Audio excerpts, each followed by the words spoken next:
The following is a story from the book Think and Grow Rich by Napoleon Hill. An uncle of R.U. Darby was caught by the gold fever in the gold rush days and went west to dig and grow rich. He had never heard that more gold has been mined from the brains of men than has ever been taken from the earth. He staked a claim and went to work with a pick and a shovel. The going was hard, but his lust for gold was definite. After weeks of labor, he was rewarded by the discovery of the shining ore. He needed machinery to bring the ore to the surface. Quietly, he covered up the mine, retraced his footsteps to his home in Williamsburg, Maryland. He told his relatives and a few neighbors of the strike. They got together money for the needed machinery, had it shipped. The uncle and Darby went back to work the mine. The first car of ore was mined and shipped to a smelter. The returns proved that they had one of the richest mines in Colorado. A few more cars of that ore would clear the debts. Then would come the big killing in profits. Down went the drills, up went the hopes of Darby and Uncle. Then something happened. The vein of gold ore disappeared. They had come to the end of the rainbow, and the pot of gold was no longer there.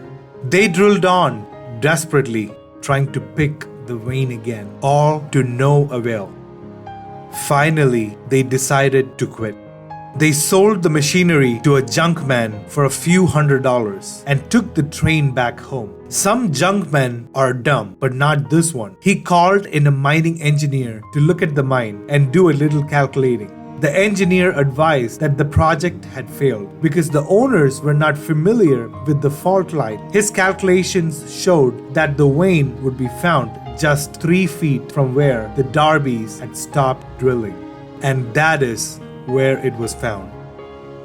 The junkman took millions of dollars in ore from the mine because he knew enough to seek expert counsel before giving up. Most of the money which went into the machinery was procured through the efforts of R.U. Darby, who was then a very young man. The money came from his relatives and neighbors because of their faith in him. He paid back every dollar of it, although he was years in doing so.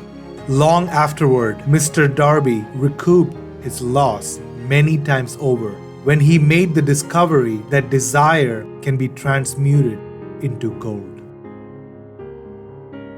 There are 2 major lessons that we can learn from this story. Number 1, never give up. Darby and his uncle tried for a few weeks, then lost hope of getting any gold from the mine. When things start to get hard, when you don't see the sunshine, try to persevere through the adversity.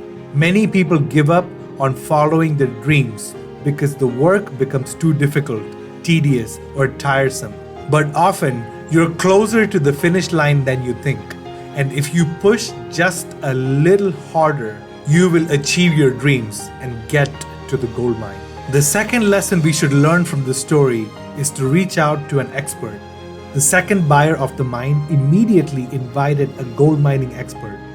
The mining expert did proper analysis of the mine and made the new owner millions.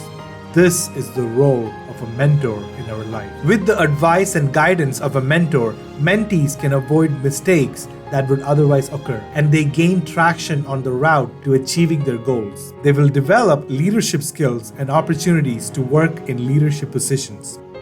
Learn from this story and achieve your dreams. And when you're living the dream, be sure to enjoy it. In fact, enjoy the trip too. Give yourself some rewards along the way. Give yourself a huge reward when you get there. Help others enjoy it. Be gracious and generous. Use your dream to better others. Then go back to dreaming again and dream a little bigger this time.